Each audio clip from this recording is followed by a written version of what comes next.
So the floor is open. I'm just happy to hear whatever's going on. If you have anything to report about the back of the heart meditation, I would love to hear it. Or anything you noticed when I was speaking about presence, I'd love to hear it. Or anything else that's going on you'd like to share with us or have me comment about.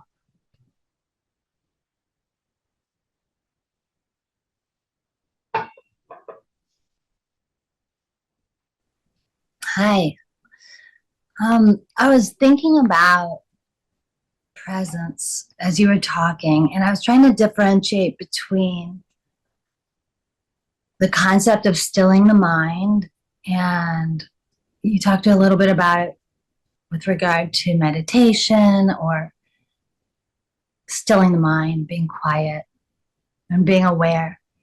But I'm trying to differentiate that behavior from having to go through life on a regular basis. And it seems like it's a different kind of presence. So I can be very present with you in this conversation right now. But are you suggesting that we do that all day, every day? Or are you suggesting that presence is also something that we intentionally do? Or are they two different things? Great question. Thank you for giving me the opportunity to clarify this. I think of presence as what we are. It's not something we do. We can turn toward it. See, the thinking mind, when we talk about stilling the mind, we talk about, the mind's full of thoughts, it's full of content, and it runs very fast. And so when you still the mind, it's like you slow that down. And there's some space between the thoughts. There's some time to notice. Or if you meditate and you sit and you follow the breath, there's like something lets down and it slows the pace. There's time to notice, there's space. So that's really very much the technique of meditation. But right at the heart of it, presence or awareness is always there, even when you're sped up. It isn't something that you do to the mind, it's what the mind is. It's what you are, most fundamentally, is that awareness. So, but when you turn towards presence, it's kind of a technique. You notice presence, you can be present. We use that term because, in a way, I think of that as kind of like, instead of being like totally wrapped up in the thoughts or wrapped up in the external world, in some way you kind of just settle back. You're kind of settling back into this stillness which you are. It's always there. It's not like you create it, but you settle into it and rest as that stillness. And you can do that most of the time. It's kind of surprising. If you're always trying to still the mind, I don't think it works very well. You can do it on retreat. You can do it when the retreat environment takes away everything you have to get done and does it for you. They cook, you show up at the meal, the schedule is already decided. All you have to do is get yourself into the Dharma hall. There isn't a lot to do. You can really slow down the mind. You can eliminate a lot of thoughts. But it's a kind of a hothouse environment. It's not how you're going to live all the time, where things are always coming at you. But what I find about presence is the more that you notice it and you kind of are able to drop into it, the easier it is to be it when things are moving. Like we're having this conversation. Presence is still here, right? You can notice that it's here. It's still here. It doesn't require that I talk really slow. It doesn't require that I be a little weird. It's can be totally myself, and yet there's a kind of settled, seated in presence quality that can be here, and that you can live from that. it's not, it's not easy. It has to be practiced in a way. First step is just recognizing that awareness is what you are, and knowing what this is, to actually just be in what you are and go through the world, and then just stay in it, become stable in it. That's the hard part. That's actually the hard part, is to be stable in that sort of thing. So the way that I was taught in this particular tradition is small moments many times of just like noticing the presence that you are, just when it occurs to you to do it. And then after you do that for a while, it starts to happen spontaneously. You'll be in a conversation with someone, and suddenly they'll just be presence just shows up. You just suddenly, there's this, it's like, where did that come from? I didn't do it. It just showed up. And so the way that I tend to think of that is that when you notice presence, it's like something inside at your absolute core says, okay, now he's finally noticing. Now he's finally getting it, that this guy who's talking all the time and thinking all the time isn't really what he is. He's starting to notice this, and it starts to come alive and show up in the most interesting situations, where you're in the middle of something and presence just is noticed. It's just right there. It's lovely.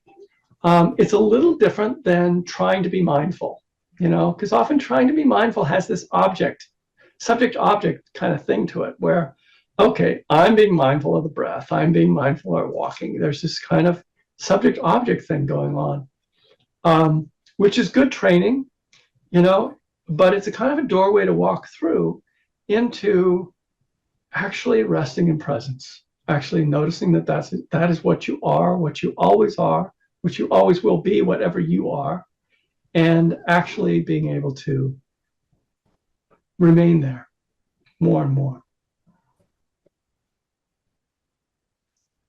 So does that clarify anything, Jennifer? It does. So if you were to get upset about something, would you get upset still, but be in presence in that feeling of emotion, or or if you are really thrilled and excited and happy, is that just... Those things tend to be distracting from presence, but yes, you can be present in those things, and sometimes you have to find presence again. When your anger takes you over, you come back. People even talk this way. You kind of come back to yourself in a certain way of just actually noticing the anger you're in, and suddenly there are choices. So there's more presence, more sense of presence, more acknowledgement of presence in that moment. You're enjoying things. Actually, that's easier, I think. I think that wholesome states are easier than unwholesome states to be present in. That's part of their wholesomeness, is that they're easier to be present in. And there's something about presence that dissolves unwholesome states of mind. It starts working at dissolving them automatically when you come into presence. And there's something about presence that actually can deepen a wholesome state. Like if you feel goodwill towards someone, and then you kind of do this kind of settling into presence, it deepens it, it broadens it. It's almost like, again, don't take these words too literally, but it's like you're just representing the universe. I love it's just flowing through you, and it doesn't belong to you, that goodwill. When you actually are in presence, you don't know who owns it, don't know where it's coming from, and it's just a pure gift in the way that you are a pure gift already. Yeah, I like it. Thank you. All right, you're welcome.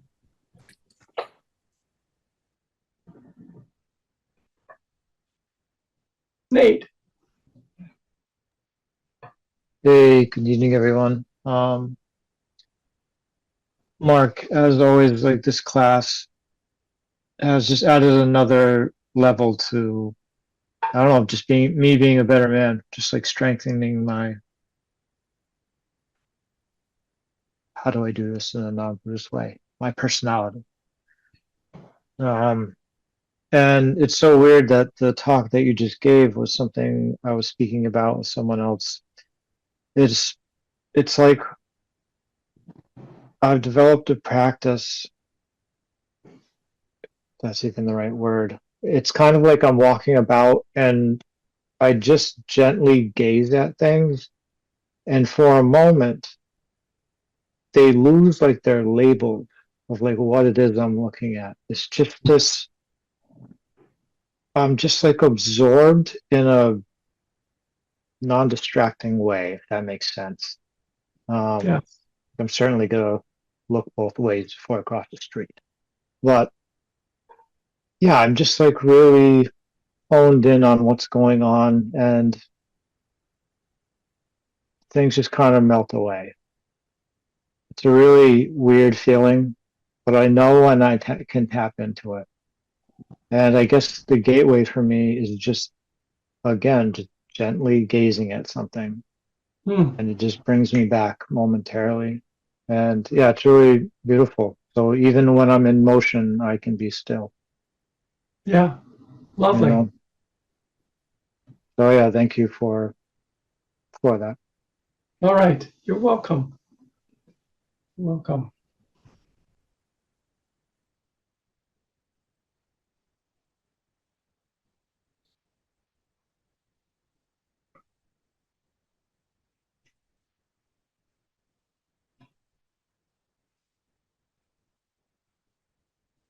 Anyone else? Heather. No, when you were talking about the presence of two people coming together, you know, my mind kind of went to two people having either the same joint reality or two separate realities.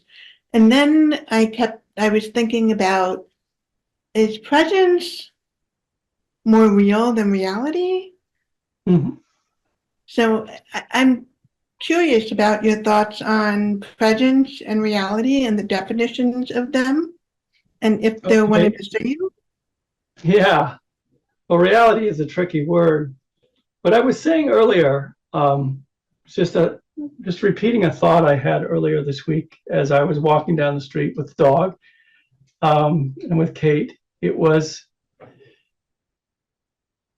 there was a sense of presence and a sense that what is looking is more real than what it's looking at.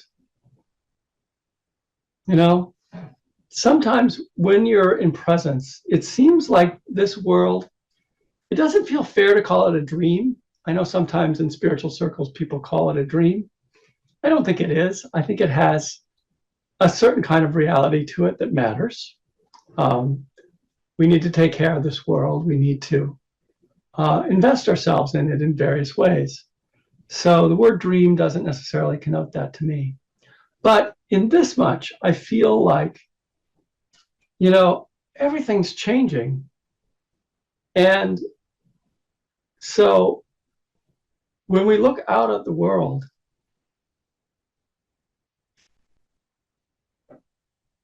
it doesn't ever stay the same. You know, in that sense, I think it might be called a dream. In the sense that the way that I was talking about is the way that the world, that what's in time, passes through the here and now that we are. And it's the here and now that we are that's witnessing it. And for that reason, I would say the here and now that we are is more real than the world. If there was no here and now that we are, there'd be no experience of the world. It's really the condition that allows all this else to be known. Um, so that was at least where I was coming from when I said that.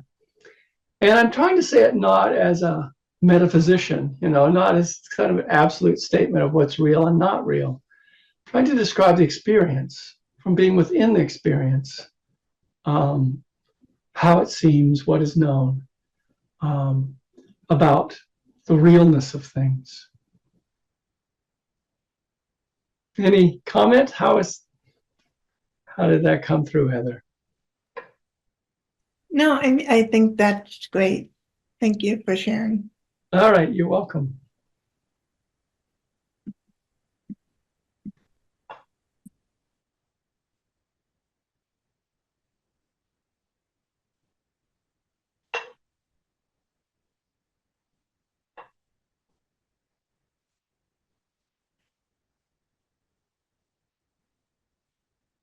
And by the way, I think you'll find this consistent with, if you browse in not only Buddhism, but, many of the traditions that come out of India, that there's often this point of view that arises out of the yogic tradition being bigger than Buddhism, it really being this whole methodology of training what I've been thinking of as the eye of the heart, to focus and to take, the clouds of delusion away.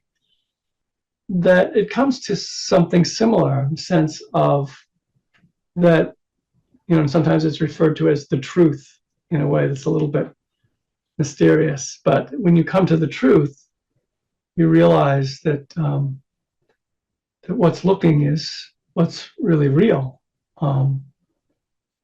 which is quite the reverse of, I think, a more natural, common sense point of view that we're brought up in, especially in the West, which is what's real are, of course, the physical realities. And, what's looking is purely dependent on those, and, arises dependent on those. And when it's gone, what will remain are the physical realities. That's kind of the Western point of view, which I think arises from a methodology which is very external, about external observation and measurement. Whereas the yogic approach is very internal. It's very much about noticing from the inside of an experience what's happening.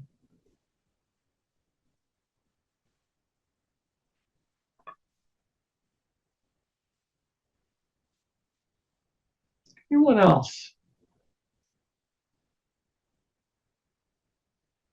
I'm happy to go to something much more concrete if you if you want, bring that up.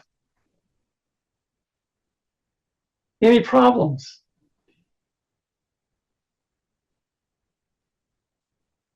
Any things that went on this week that you'd like to share? Small victories, small struggles, or large ones?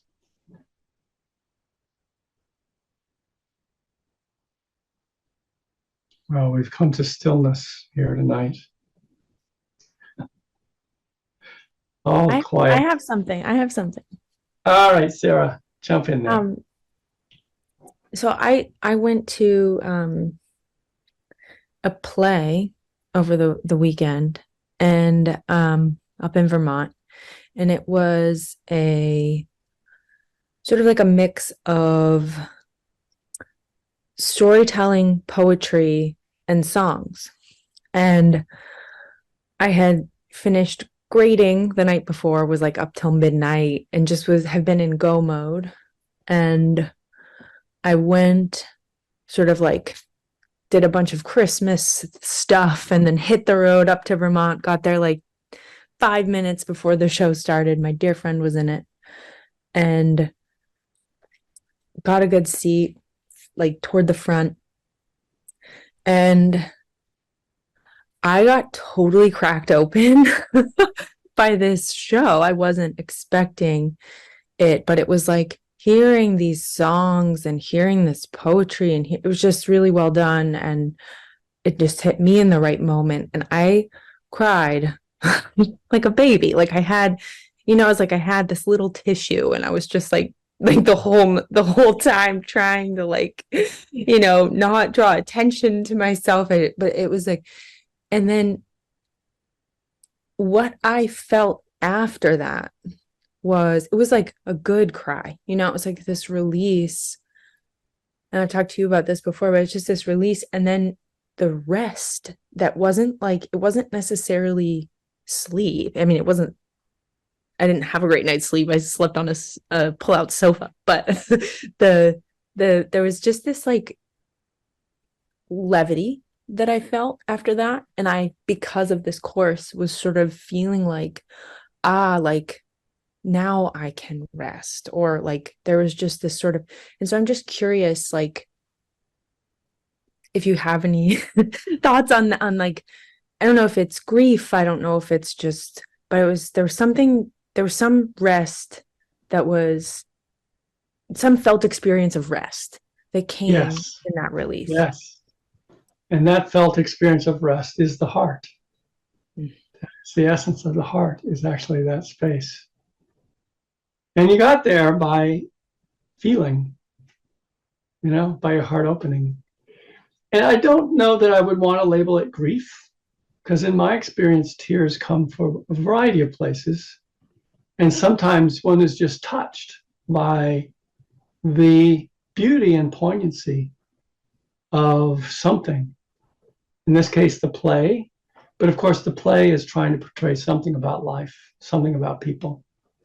And so when things touch us, yeah, they bring forth this response, just this natural response of emotion, if we haven't dampened that down too much, as is sometimes the case. But if you allow it, it leaves you feeling very calm. You know, there's some kinds of crying that doesn't leave you calm. There's kind of, you know, a more depressed or despairing kind of crying can often leave you to feeling depleted, and other ways that don't feel so cleansed. But when it's about the heart opening, there is a feeling of cleanness to it, and there's a feeling of rest, of real deep stillness. And I would add vastness. You know, there's something vast. It's like the vastness that you are is there, and it's holding you. It's holding all these other things in the mind that usually try to run themselves. You know, it's like this vast, spacious place that's holding you. And you know, I can also say I sometimes am reluctant to use the word awareness too much, because the word doesn't contain these sort of heart qualities, which I think are really important. You know, awareness sometimes seems like this sort of cool detachment. But in my experience, that sort of cool detachment is not really the fullness of presence. It's not really what we are. It's, you know, that sort of cool witnessing thing hasn't yet really come into its power, I can say, because the power of presence is that sort of, how can I say, I mean, the whole emotion thing is the human thing working, but it's like the power of presence is the power to understand, to sympathetically understand anything. If we touch what we really are as beings, as conscious, intelligent beings, I think right at the heart of it is this ability to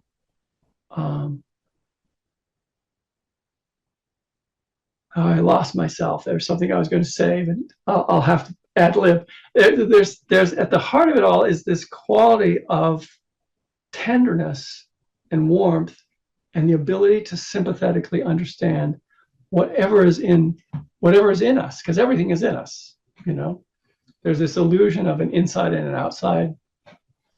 It's just all, you know, just the stuff of the mind, dividing things up that aren't really divided. So the heart can recognize that. The heart understands on some level that we're not separate from each other, that there is no inside and outside, and things have deep intrinsic value to them. All of that is kind of known, and it all comes with presence. It's all right in there. And that doesn't sometimes come across in the word awareness, I'm sad to say. So I keep, vacillating with words. They're all imperfect. If you use the word heart, then people think you're talking about an emotional response, and you're not necessarily talking about an emotional response when you're talking about the heart. But so these words all have their advantages and disadvantages. All right. Anything else to add to that, Sarah? Or no? Okay. I guess it just like the heart, like I don't know if my response to what I saw would have been possible. Like, I really feel like our meditation was the start of like the maple syrup going down into the heart was, yeah. And you're in Vermont. Of course, it would be maple syrup. It felt like I was in the Vermont maple syrup, It was like, that was, it felt more available to me. I think in a different moment, I would have seen that and been like, that's cheesy, or like, I don't know, you know what I mean? And it just like, it hit me so differently. Yeah. You got to get those. I mean, there's a part of the mind that calls things cheesy. That's the critic. That's the judging. You have to get some space from those in order for the heart to really come to the fore. Yeah, she's funny sometimes, but mostly there's a rigid, or like some sort of there's a softening that I was longing for. That was available from moving down into the heart. So I just wanted to say thank you, and I appreciate your response a lot. Yeah, you're welcome. Yeah, our hearts come protected for the most part. We have various kinds of energies that try to protect our hearts and not let them be too open with the thought that that's going to hurt us some way. We're going to get hurt. And so, we generally go through life protected, in a protective stance. So in those moments where you can drop that, and I certainly think, the teachings of the Dharma and the practices that are offered are a wonderful path to taking down those walls and having those moments where you're really touched by what's in front of you, and you live it, you live it fully in a heartfelt way. So thank you. Gosh, all you people are giving me such opportunities to say great things tonight. I appreciate it. So Catalina. Continuing with that idea about how being present open us. I haven't had a struggle because, I had been in a very long 3 months almost of meditation, of very mindful and very focused in this. So I having very hard time to, for instance, read a book. A friend sent me, read this book from a Colombian writer, and I start to read like, cannot. Then, okay, I'm going to try to read the history of Chile, the conquest of Chile, and like one page is like I cannot. So in a way, I feel like I have been becoming very weak in the sense that I am not strong enough to face and to approach literature or stories, movies, forget it. Even movies, I don't watch movies for many, many years because something affects me so much. So please explain what's going on. Yeah, so Catalina, I would warn you about using the word weakness, because I'm not sure that it's weakness. Because you've been on retreat so much, you have been moving into the non-conceptual capacities of your mind. And so books are the conceptual parts of your mind. They're what's overdeveloped in Western education. And you've been moving away from that. And so you've developed a different kind of sensitivity. And I know the feelings you're talking about. I've experienced them myself when I've done a lot of intensive practice, that there's, like coming back into this regular world. It's overwhelming because it moves so fast. And the thought world moves so fast. The heart has a different pace. The non-conceptual aspects of mind, they move at a different pace than the conceptual aspects. The conceptual aspects are very fast, and the heart is slow in terms of how it moves through the world and how it senses things and comes to understand things. So I wouldn't necessarily call it a weakness. I would say that you've been really intentionally letting the conceptual part of your mind go to sleep a bit so that other things can wake up.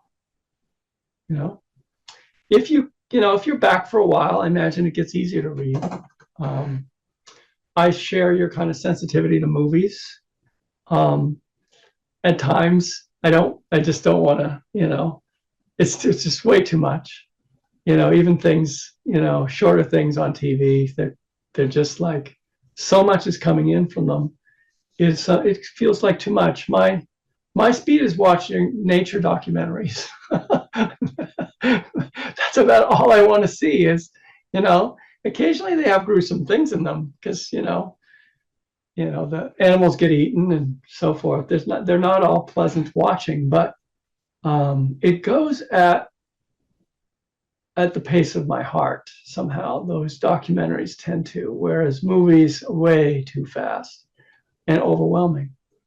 So I would say, you're maybe, if you want to call it weak, your conceptual mind is been relaxed, and you'd have to strain it to get it to go back into that, author who's talking about Chile and history and people who write those books. They're very adroit in their conceptual minds and the information they hold and maybe it's just hard to go in there into that thought world again. You're in a different world. You're in a much more sensitive world, and that's the direction you've been headed for a while, Catalina. And some instinct in you is drawing you to quietness and sensitivity.